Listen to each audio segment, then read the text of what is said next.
Assalamualaikum warahmatullahi wabarakatuh. Waalaikumsalam warahmatullahi wabarakatuh. Alhamdulillah. Fa inna ahsanal kalami kalamullah wa khairul huda huda Muhammad sallallahu alaihi wasallam wa syarrul umuri muhdatsatuha wa inna kulla muhdatsatin bid'ah wa kulla bid'atin dhalalah wa kulla dhalalatin finnar. Kembali bersama saya Zulkarnain. Kali ini bersama sahabat saya, seorang pejuang, seorang kristolog muslim yang tentu saja sudah tak asing lagi ya bagi kalangan kristolog dan kalangan mu'alaf, yaitu Bapak Turipno. Rio Effendi Turipno. Siapa? Rio Effendi Turipno. Rio Effendi Turipno. Ya. Beliau dari Manado. Dari Manado, ya Manado. Tentu saja banyak dari beliau itu oleh-oleh. Ini baru datang dan sampai di PP Muhammadiyah. Mungkin ada, sebelum saya buka ini tanya apa ya istilahnya, oleh-oleh yang dibawa dari Manado. Itu apa Ustadz? Ya.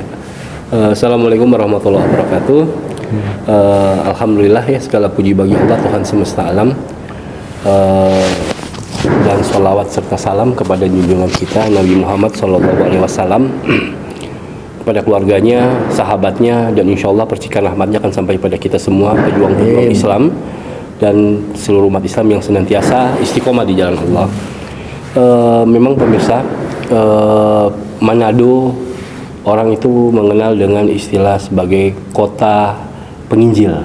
Kota penginjil. Karena memang di kota Manado inilah para penginjil itu dicetak, ya, dibentuk dan kemudian ditugaskan, gitu.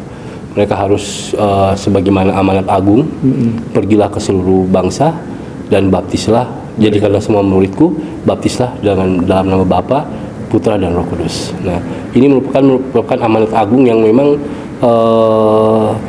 senantiasa dipegang teguh, dijalankan oleh para misionaris-misionaris. Siapapun penginjil pasti sangat faham dengan ayat tersebut.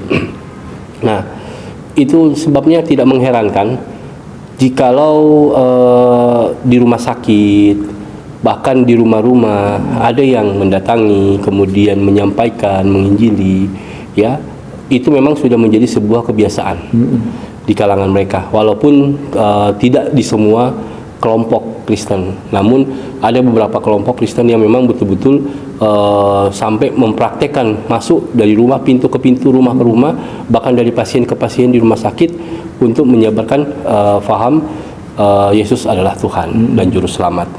Nah, namun yang menjadi sebuah hal yang menarik gitu ya, di tengah-tengah gencarnya misi ini gitu, di sisi lain banyak juga di kalangan mereka sekarang ini bersahadat di tempat kami. Bahkan Ramadan tahun lalu itu alhamdulillah itu kami sampai mensahadatkan kurang lebih 36 orang. Alhamdulillah. 36 orang kembali. Itu khusus di bulan Ramadan saja gitu. Bahkan ada tidak jarang di kalangan mereka ada yang memang berlatar belakang bukan hanya sekedar awam, tapi faham di dalam pemahaman agama Kekristenan. Bahkan tidak jarang juga di antara mereka ada yang dari kalangan pendeta, seperti yang beberapa bulan lalu ya, yang disyahadatkan oleh Ustadz Kenama itu di Manado, itu dari di seorang pendeta yang tergerak dan akhirnya masuk Islam. Sehingga saya bisa mengatakan oleh-oleh yang bisa saya bawa untuk saya sampaikan pada malam hari ini, ya, di menjelang pergantian tahun yang mungkin orang pada sibuk dengan pesta-pesta yang mungkin kurang bermanfaat gitu.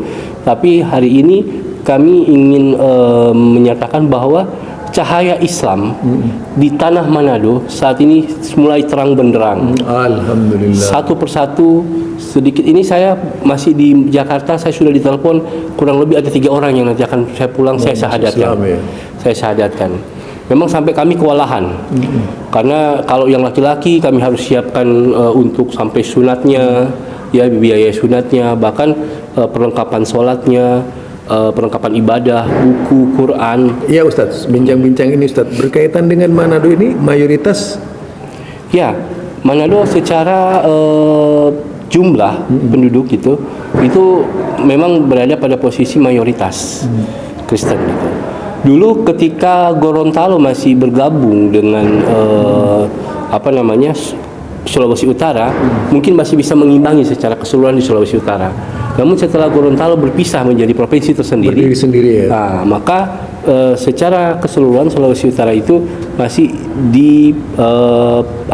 mayoritas dipegang oleh umat Kristen. Sehingga untuk menunjukkan kemayoritasan mereka, tidak jarang kegiatan-kegiatan yang berbau kekristenan itu memang betul-betul dimeriahkan gitu. Di antaranya Paskah itu, bahkan sebulan sebelum hari Paskah itu pasti pernak-pernik salib dan sebagainya, pernak-pernik Paskah itu semua pasti sudah menghiasi kota-kota sepanjang jalan di Kota Manado maupun di daerah-daerah yang sekitar Kota Manado sendiri. Sampai Natal ini pun itu pemerintah daerah cukup besar mengeluarkan dana untuk menghiasi kotanya dengan warna-warni Natal gitu. Bagi kami sih ini hal yang lumrah ya, biasa gitu. Namun di sisi lain gitu ya, kemeriahan mereka ini bisa terbilang tanpa mereka sadari, banyak di antara mereka juga sudah mulai diberikan hidayah oleh Allah Subhanahu wa taala. Sehingga banyak di antara mereka yang seiring berjalan waktu itu mulai ada ketertarikan dengan ajaran Islam. Ada yang mulai ketertarikan dengan keseharian umat Islam. Ya, pernah kami mensahadatkan seorang ibu-ibu itu cuma tertarik dengan ucapan salam, yang menurutnya betapa indahnya orang Islam setiap saling bertemu itu mengucapkan salam. Dia tanya kepada saya pada waktu itu yang duduk di sampingnya, itu artinya apa salam itu? Saya bilang itu adalah doa, Bu. Saya bilang, karena ketika umat Islam bertemu dengan sesama umat Islam, kita mengucapkan assalamualaikum, semoga keselamatan bagimu, warahmatullah, dan semoga rahmat Allah menyertaimu, wabarakatuh, dan semoga engkau diberkati oleh Allah. Nah, doa ini kemudian dibalas gitu. Jadi kita saling mendoakan. Beliau menjawab begitu indah ajaran Islam, saling memberikan doa satu dengan yang lain, saling ketemu gitu. Makanya akhirnya dia tertarik dan memeluk Islam. Begitu juga ada yang lain mulai mencoba, semakin lama dia semakin mempelajari, mendalami banyak hal-hal yang dia menemukan sebuah kerancuan yang membuat hatinya tidak tenang. Banyak sekali pendeta-pendeta yang dia datangi, dia cerita, menurut pengakuannya dia bertanya, itu belum mendapatkan kepuasan jawabannya. Sehingga sampai satu ketika datang kepada kami dan berdiskusi ringan. Begitu kami memberikan penjelasan dengan berdasarkan bukti-bukti yang ada, beliau langsung merasa lega, spontanitas langsung mengucapkan puji Tuhan, saya sudah mendapatkan jawaban yang benar dan saya bersedia untuk mengikuti agama Islam. Kalau kita melihat ini Ustadz, dari segala yang dilakukan oleh mereka berkaitan dengan sikap-sikap mereka terhadap Muslim ya di seluruh Indonesia, termasuk mungkin sangat santer sekali di Manado. Iya. Di Manado itu berkaitan dengan yang dikenal dengan istilah misionaris yang datang ke daerah-daerah itu. Ini yang sering kali membuat umat Islam tertarik kepada mereka itu apa kira-kira? Yang dibawa oleh misionaris ini apa, Ustaz? Ya. Agar ini bisa menjadi salah satu cara untuk mewaspadai dari gerakan-gerakan mereka. Ya, betul. Sepanjang yang kami pelajari dari beberapa kasus yang kami temui, dan ini memang fakta kasusnya, itu salah satu faktor utama penyebabnya banyak umat Islam yang murtad itu karena faktor ekonomi. Itu penyebab utama. Ketika terlilit hutang, ada juga yang ketika dalam keadaan sakit tidak punya uang untuk berobat, kemudian ada yang mendatangi, kemudian memberikan bantuan dan sebagainya. Nah, ini juga menjadi sebuah PR buat kita umat Islam gitu. Ketika saudara kita yang ada di sekeliling kita dalam keadaan sakit, ayo kita segera datangi untuk kita bantu, karena hal ini sangat memudahkan bagi mereka masuk dengan dana yang begitu besar, gitu ya. Apalagi mereka itu mendatangkan dana dari mana itu? Nah, untuk masalah ini saya kurang terlalu paham dari mana dananya. Namun kalau dari beberapa informasi yang kami dapat, mereka itu ketika mengeluarkan dana untuk penginjilan itu sangat luar biasa, tanggung sangat besar. Itu kalau dari mereka sendiri. Apakah ada juga dari luar negeri atau tidak, itu walau alam. Itu belum sampai kepada kami informasinya.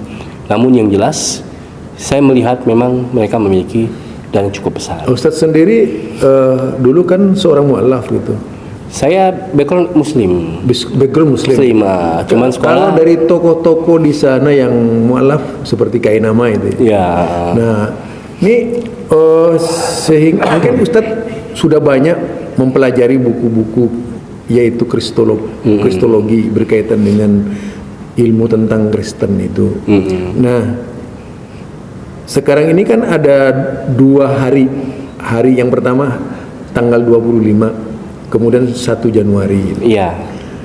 Nah, 25 sudah kita kenal dengan istilah hari Natal. Iya, betul.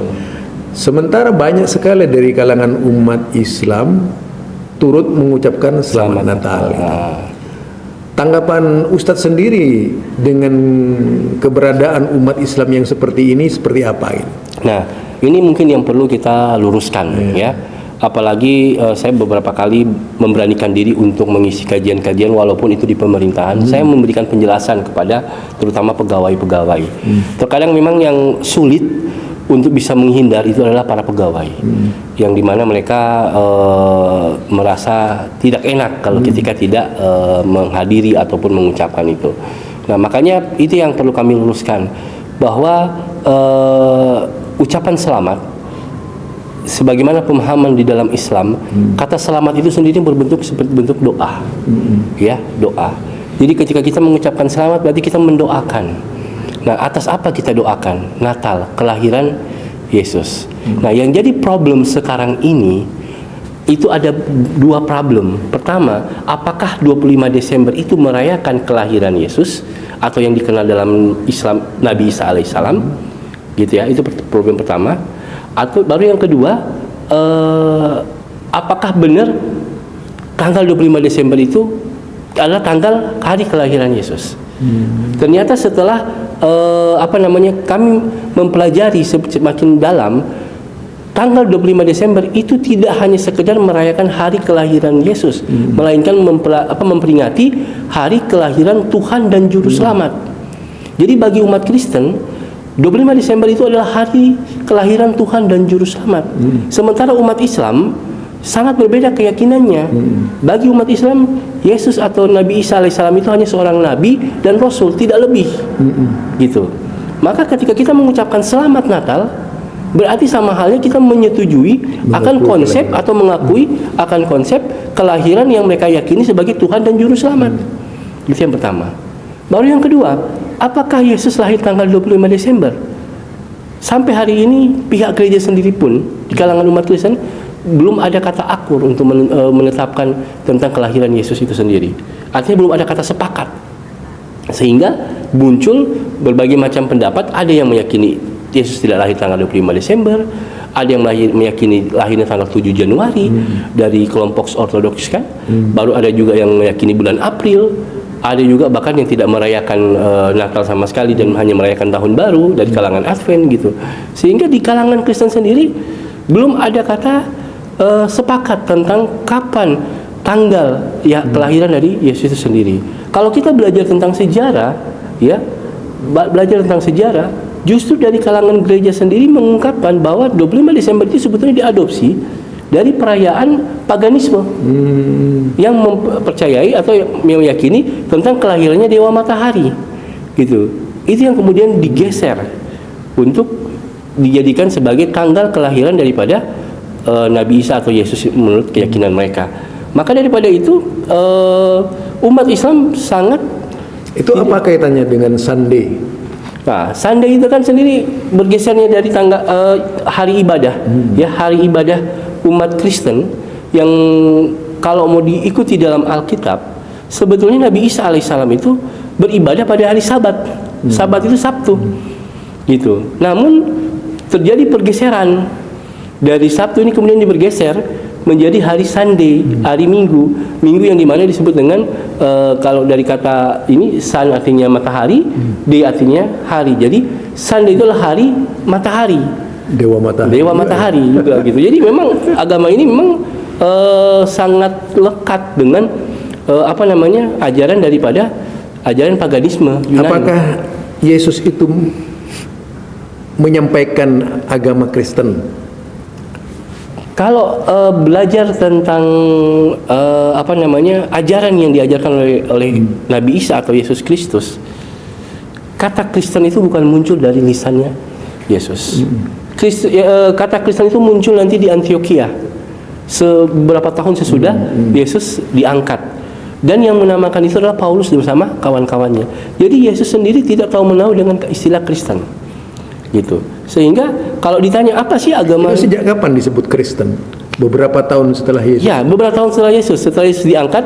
Nah, disitulah kemudian Paulus mengumpulkan beberapa murid, kemudian mereka menyepakati untuk memberi nama Kristen untuk perkumpulan mereka ini. Sementara apakah ajaran Kristen ini sama dengan ajaran Yesus?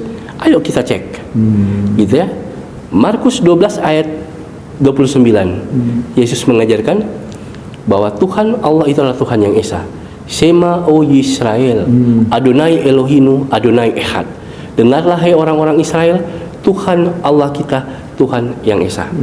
Nah, sekarang bagaimana dalam konsep dogmatika Kristen? Kristen meyakini bahwa Tuhan itu Trinitas.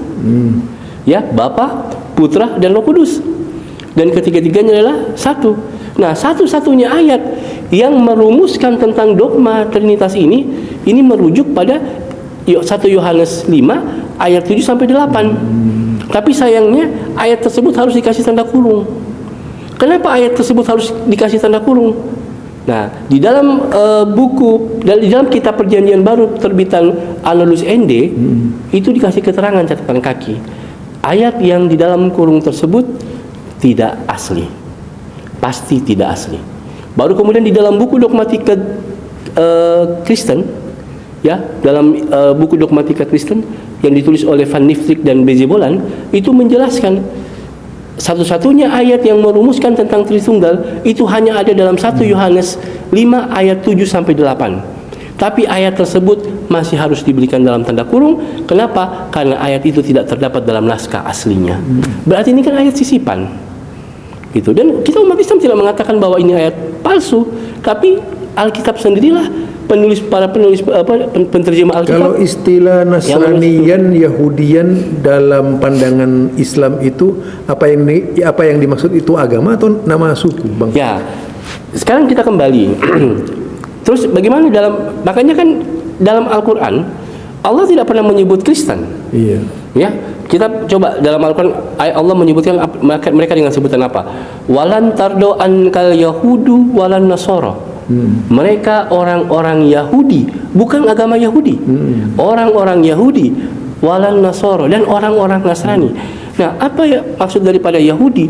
Yahudi ini adalah sebutan dari anak keturunan daripada Nabi Yakub, ya, yang dimana Yakub ini memiliki 12 anak, ya, yang salah satu anaknya bernama Yehuda. Nah, dan inilah yang kemudian terbentuk dengan istilah Yahudi, suku Yahudi. Nah, sementara suku dalam Bani Israel, ya, Bani Israel itu ada 12 suku. Dari mana 12 suku itu?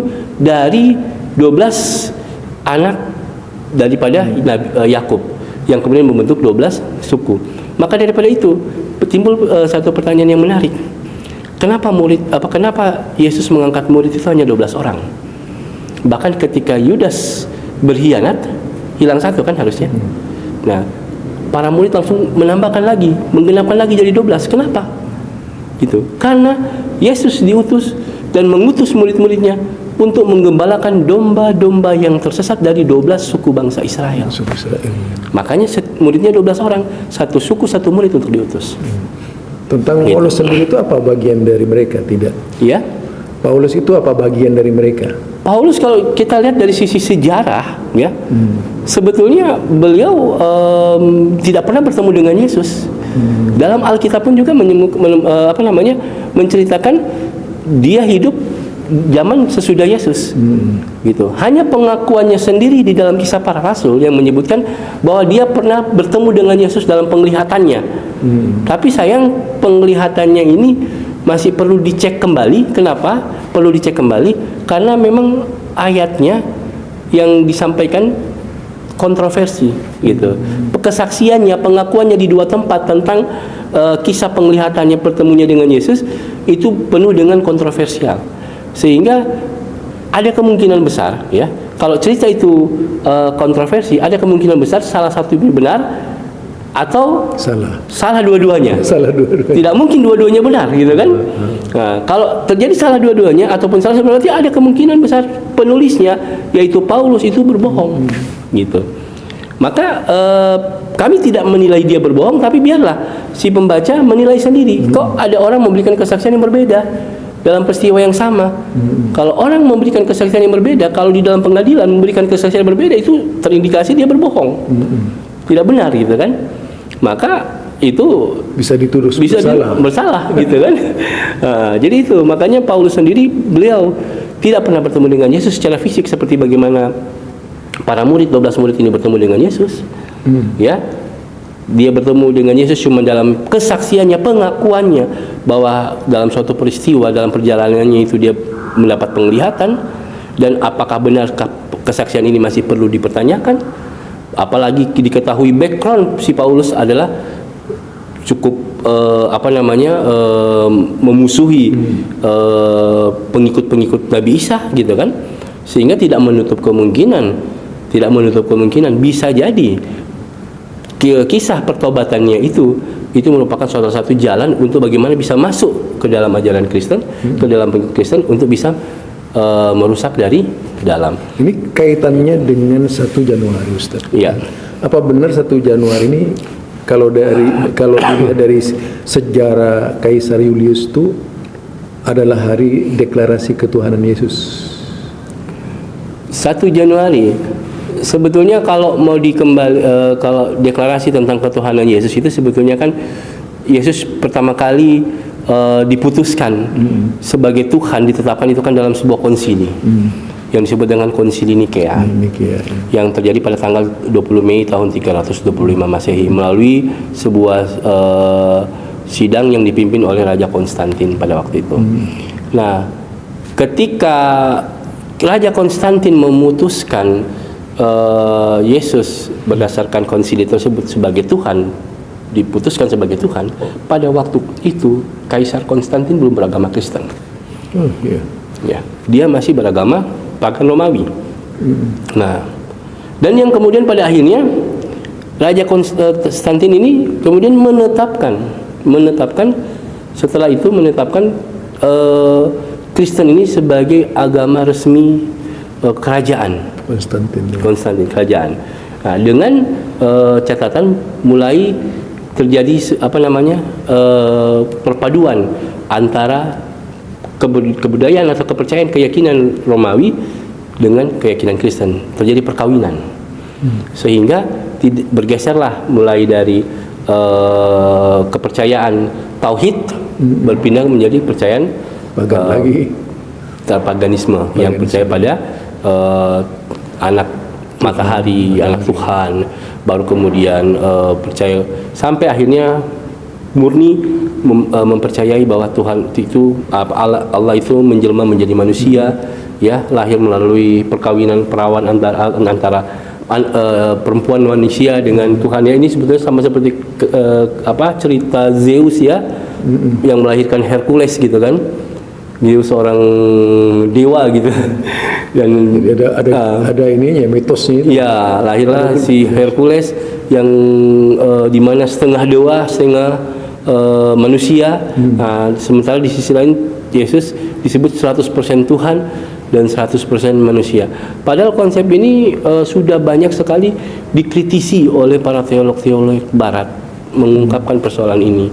Bahkan tidak tanggung-tanggung, ya, Kalau kita baca dalam beberapa literatur di Barat, termasuk John Shelby Spong dalam bukunya Why Christianity Must Change or Die, baru ada buku-buku yang lain yang dengan kaitannya dengan satu istilah Masehi itu kan, kapan munculnya Masehi ini? Nah, jadi penanggalan Masehi ini mereka mencoba untuk mengaitkan bahwa itu adalah merupakan tahun kelahiran daripada Yesus itu sendiri.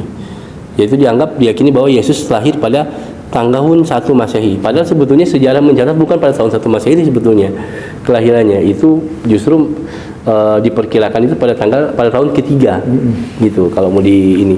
Nah, namun karena ini juga menjadi sebuah produk kerajaan, produk yang kemudian ini dikawinkan dengan keyakinan keagamaan Romawi pada waktu itu, sehingga terjadi sebuah harus disepakati seluruh umat Kristen yang ada saat itu, sehingga akhirnya menjadi lazim bagi mereka memperingati tahun baru itu merupakan tahun satu kelahiran daripada tahun kelahiran. Tapi kok nggak dimulai, kalau memang itu dipakai sebagai kalender ya oleh mereka, kok tidak dimulai pada waktu Desember, kok langsung Januari gitu? Ya, itu karena puncak daripada kelahiran Dewa Matahari itu, pergantiannya itu ada pada tanggal 31 itu. Masuk tanggal 1 untuk menyambut matahari baru. Nah, itu yang disebut dengan tahun baru. Jadi bukan lagi Yesus tapi Dewa Matahari. Ya, sebetulnya kalau mau dikaitkan arahnya ke sana sebetulnya. Gitu. Dan ini saya banyak berdiskusi, berdialog dengan kawan-kawan dari kelompok Yehova. Mereka sangat menentang itu. Dan mereka menjelaskan, mereka memberikan saya buku bertukar pikiran dengan ayat-ayat Alkitab. Itu mereka menurut kajian mereka itu dijelaskan di situ. Ini merupakan hari kelahiran Dewa Matahari gitu. Jadi ini bukan sebuah tuduhan tanpa dasar, ada gitu data-datanya gitu. Bahkan di dalam beberapa ensiklopedia itu menjelaskan. Iya Ustaz, ini dengan peristiwa yang terjadi sekarang dari kelompok mu'alaf ya. Iya. Terinspirasi menjadikan 25 Desember sebagai hari mu'alaf sedunia ini. Bisa ide seperti ini bisa muncul, itu dorongannya apa Ustaz? Ya, ini memang sebetulnya ada sebuah peristiwa, ada peristiwa ya. Di mana seorang mu'alaf yang cukup pada waktu itu dia sudah tergerak untuk masuk Islam pada waktu itu, cuma karena begitu keras pertentangan dari keluarga, biasa ya dalam hal memilih Islam, mendapat hidayah ini nggak semudah dengan apa yang kita bayangkan gitu. Nah, karena dia mendapat pertentangan keras yang luar biasa, sehingga dia perlahan-lahan untuk mencoba secara perlahan-lahan dan sembunyi-sembunyi itu mencoba untuk untuk bisa menyatakan keyakinannya kepada satu ilah, satu Allah yang benar, satu ilah yang benar itu Allah ya, la ilaha illallah, dan menjadi mengakui bahwa meyakini tentang Nabi Muhammad utusan Allah ya, yang dikenal dengan syahadat. Itu yang pada akhirnya dia memberanikan diri untuk mengucapkan itu pas tepat di tanggal 25 Desember gitu. Jadi dari satu kasus ini kemudian teman-teman yang mualaf lain melihat perjuangannya yang luar biasa ya, yang akhirnya semua para mualaf ini sepakat kalau begitu tanggal ini kita jadikan sebagai hari mualaf sedunia. Hebat ya. Ya, karena di sini bukan kita menandingi Natal gitu ya, tidak. Karena mengenang orang itu ya. Salah satunya itu perjuangan mualaf seperti orang ini sering semua. Jadi ada sejarahnya ya. Ada sejarahnya. Jadi sering gitu. Terus Ustadz, ini berkaitan tadi kembali lagi ke 1 Januari tadi kan ya, menyambut malam pergantian hari ini, tahun yang akan datang, besok sudah tahun yang akan datang itu kan. Nah, bagi mereka misalnya, bagi Muslim ini, khususnya Muslim yang turut bergembira atas pergantian seperti itu, kira-kira masuk ke dalam hukum tidak? Ya, itu meniru kaum terdahulu ya. Nah, itu dalam konteks ya apa tidak termasuk tasabuh? Ya, tasabuh. gitu. Dia barang siapa yang mengikuti satu kaum, ya maka dia sama seperti kaum itu. Itu pertama. Baru kedua, adanya perbuatan yang mubazir, gitu kan? Itu kok bisa ada, mungkin Ustadz bisa menjelaskan mengapa tiba-tiba tahun baru ada trompet ini dan sebagainya ini. Ini memang sebetulnya saya pernah mencoba menulis dalam majalah tablik waktu beberapa tahun yang lalu terkait tentang tahun baru. Itu satu perayaan tapi beribu keyakinan di dalamnya. Gitu ya, jadi keyakinan Yahudinya ada dimasuk di dalam situ, baru keyakinan kaum Hucu juga masuk di dalam situ, itu menyambut dengan Majusi juga masuk di situ kan, api semua. Jadi satu perayaan itu beribu keyakinan di situ. Sehingga ini malam pengkafiran gitu. Ya, saya mengatakan ini malam bukan malam pemurtadan beneran gitu ya. Oh iya. Karena kita coba budaya trompet dari mana? Kan Yahudi, gitu kan? Baru menyambut dengan kembang api, nyalakan api apa segala macam, itu budaya dari mana? Gitu kan? Baru pada malam itu juga menghambur-hamburkan uang, bahkan sampai tidak jarang di malam tahun baru itu banyak terjadi pesta maksiat, gitu. Seks dan sebagainya. Kembali terjadi viral semua. Makanya hal ini sangat-sangat ya mungkin ini lagi Ustadz, dengarnya itu ngeri kita kayaknya kalau malam tahun baru itu ada hari pelepasan perawan. Ya, itu memang satu hal yang miris ya, memang dan memang inilah keadaannya gitu. Makanya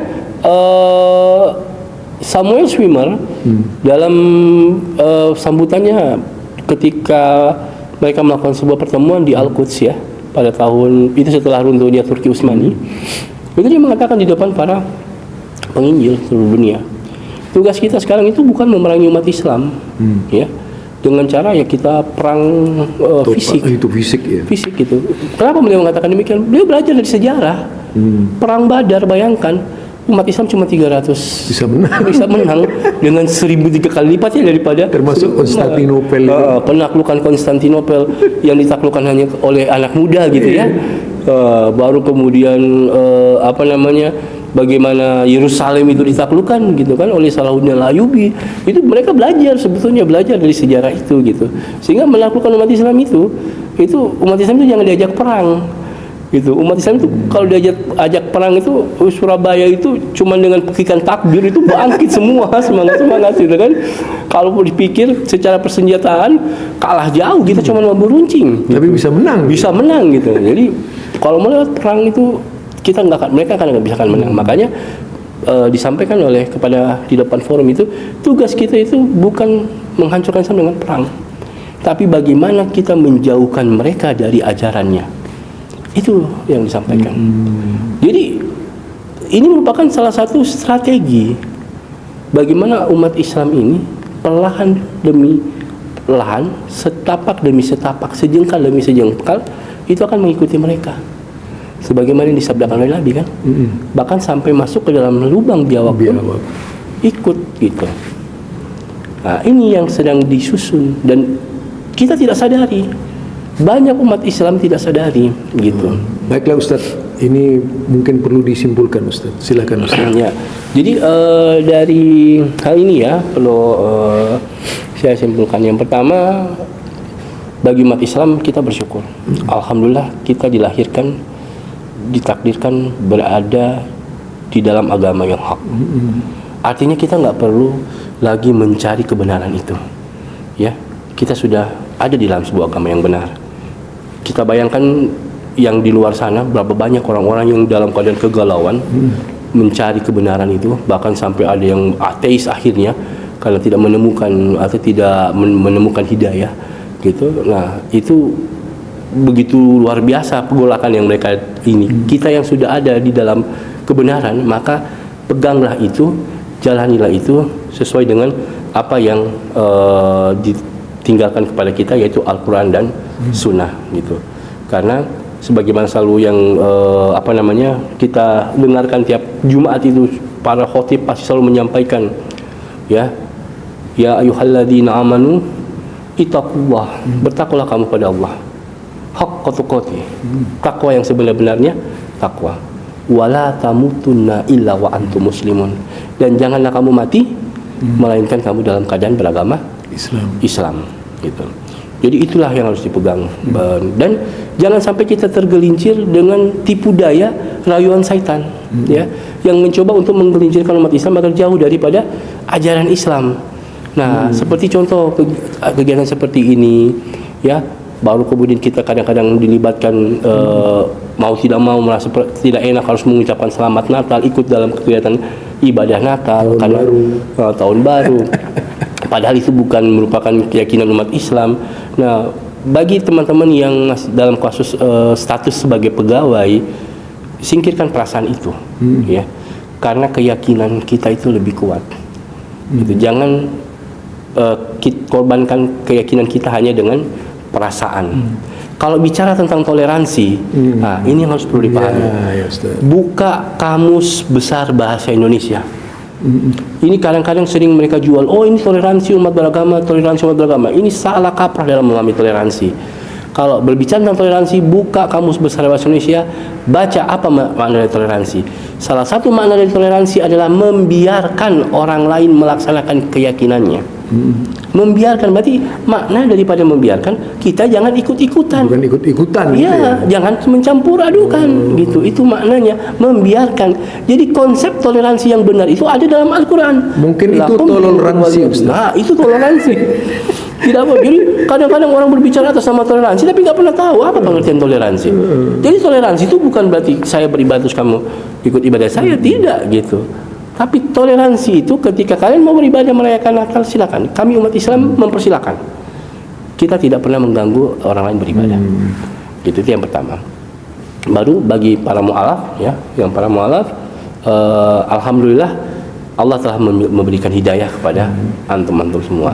Maka pegang teguh agama ini, ya, belajar untuk lebih mendalami ajaran Islam, karena sesungguhnya Islam itu merupakan agama yang indah, agama yang betul-betul sesuai dengan fitrah manusia, dan yang insya Allah akan membawa kita kepada jalan kebenaran, jalan menuju surga yang Allah janjikan, gitu ya. Karena ketika Rasulullah dalam keadaan sakratul maut, beliau bertanya kepada Jibril, "Hai Jibril, kabarkan kepadaku bagaimana keadaan umatku di akhir nanti, hari akhir nanti."